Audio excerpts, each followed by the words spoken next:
Oh, there you are. Looking for me, Dad? Yeah, giving you one last opportunity to change your mind.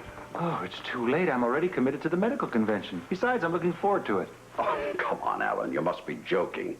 A week with a bunch of doctors, packed into a second-rate hotel like a bunch of sardines, dining on chicken and mashed potatoes for a whole week. Look, I'm offering you sunshine, relaxation, beautiful... With the family.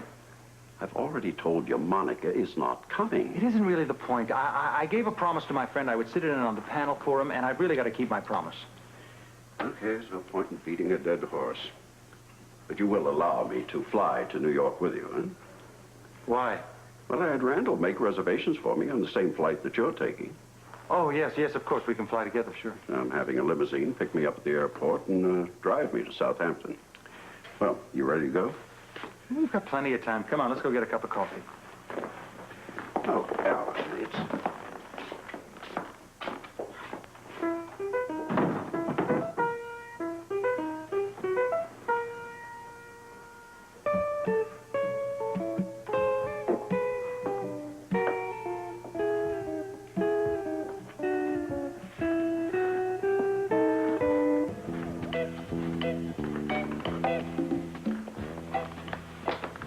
What are you looking for, Monica? Some socks that need darning? Well, good morning, Alan. Hardly your size, my dear. What? What you're holding there in your hand. Oh, you mean these? Yes. They're called swimming trunks, my dear. Oh, yes, I know what they're called. I really didn't think that you would be needing these at a medical convention in New York, Alan. Yeah, well, as a matter of fact, I do need them. Oh, really? Well, I didn't know they were going to have an extra panel discussion underwater on hydrotherapy. No, but what they are going to have is a hotel where I'm staying that has a terrific sauna and a wonderful pool. I don't really think, Alan, at a convention you would have time for water sports. Come now, Monica, you know at medical conventions we have plenty of time for relaxation. And that's exactly what I intend to do. Just relax. Just relax. You see, I've been very, very tense since I moved back into this house with you. Isn't that funny? It seems to me, if memory serves me right, you mentioned something about being very, very tense when you were living with what's-her-name. Well, if I would have gone to more medical conventions, I wouldn't have been so tense. Come on, Alan. Come on, what? You are not going to New York, and you know it. Well, of course he is. We're leaving together on the same flight. Well, then, Edward, I can assure you that he isn't going to stay there long. In fact, I'll bet you $1 that he is flying on to join Susan on her cruise. Your jealousy is flattering. Oh, well, don't flatter yourself in thinking I am jealous, darling. Really? What else do you call it, darling? If you are meeting Susan on that cruise, I would call it a noose around your neck that will strangle you when I get you to court.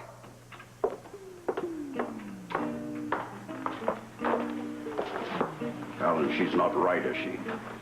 You wouldn't actually be dumb enough to risk a rendezvous with Susan. Come on, Dad, let's go. Which question is that? Well, the one that requires a very simple yes or no answer. Are you going to New York in that medical convention, or are you flying off to meet your mistress on that cruise? Yes. Yes, what? You said you wanted a simple yes or no answer. I just gave the answer. The answer's yes. Alan, don't be cute. This is serious. All right, I won't be cute. I will be serious. But I don't want you starting in because I've already had it from Lee Baldwin reading the riot act to me up and down if I see Susan before the divorce action's over. I knew it. You are meeting Brown Eyes. I couldn't help it. I had to agree to it. If I didn't, I would have lost her. Would have been a profit, not a loss. But then you never did have a very good business sense. Listen, it was you who suggested the cruise. Yeah, for her, not for you. You know, if Monica finds out about this, you've had it, my boy. She won't. Oh, you've taken precautions, huh? Of course. Well, you know, Monica is no dummy. If you make one slip-up, she's going to be down your throat faster than a gin fizz. Do I look like a dummy to you? Don't answer that question. I have covered every possible angle, sir. She will not find me out. I'm going to check into the convention hotel before I fly off to St. Thomas. You know, what if she contacts one of your doctor buddies? They will swear up and down I'm in the hotel. What about the hotel manager? A small but wisely distributed investment will mean I will not only own him, but everybody else in the hotel, which includes bellhops, doormen, and chambermaids. Oh, Alan. Excuse me. Hello, Ruby. Hi there. Say, hello. Listen, I was just going to grab a table. You want to join me? Sorry, unusual request. Why? What's unusual about that? Well, we don't often have lunch together. I know, and that is my fault. And I think we have a lot of catching up to do. Come on, I'm not threatening anymore. I didn't think you were. No. Matter of fact, I just really wanted some company. I'm going to be alone in that big house all weekend long. Well, at least I'll have somebody to join me for lunch. Well, where are Edwin and Laura? Oh, they're in Southampton, and Alan has gone to New York on a convention, and, well, even Susan, Alan's mistress, is off on a cruise. Well, matter of fact, I can't even think where that is. Do you know where the cruise is? No, I just know they're on a cruise. That's funny. Do you have any idea where? I mean, I'm just a little curious. I wondered if it was an extensive cruise. Well, it must be because he's going to be gone for 2 weeks. Oh, 2 weeks, did you say? Yeah. Oh. Excuse me, ladies. I would love to stay and chat, but I can't join you. I do at the waterfront clinic. Oh, sorry. Goodbye. We're not going to tell her where Susan is. Did you have an easy day at the hospital, Dr. Quartermain? Exhausting, thank you. Has Alan Jr. eaten? He just finished dinner. Ah, good. Maybe you would like your dinner on a tray upstairs, too. After all, no one's here, and that big dining room is pretty lonely. You know something? You've got a deal. I will have it upstairs. Even the Quartermain arguments are a lot better than just silence. Oh, I don't think you'll be alone long. I understand Mr. and Mrs. Quartermain are coming back right after the weekend. Yes, followed shortly by Alan to round out the whole merry clan. Oh, when will Dr. Quartermain be back? That's a very good question, Stella. Well, it's not that I'm curious, Dr. Quartermain. It's just that I've had so many phone calls today, and they all want to know when he'll be here.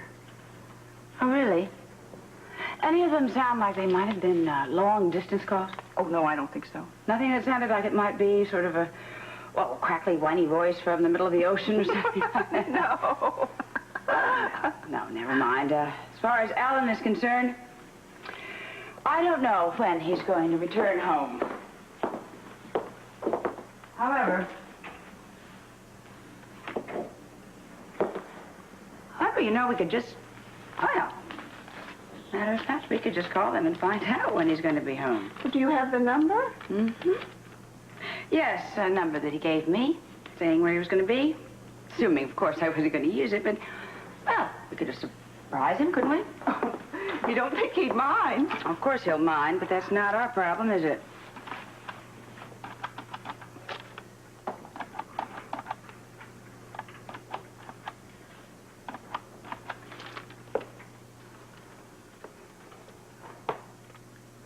Yes, I'd like to speak to Dr. Alan Quartermain. He is there on a medical convention.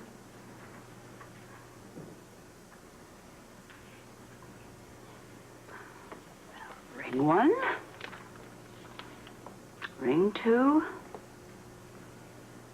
Ring 3. Ring 4. And goodbye, Alan. He just isn't in his room. He just isn't in the States, Stella. Well, I don't understand that. Oh, I happen to believe that he is with Susan Moore on her cruise. My only problem is to find out exactly where. Captain's table, huh? You're making some pretty nice friends here, have you? Yes, and breaking a few hearts, I'm afraid. You see, every time I'm approached by a man, all I can do is talk about you. Breaking their hearts, huh? You're boring them to death is what you do. If there's anything you are not, it is boring. I'm so glad you're here. Finally, I have you all to myself.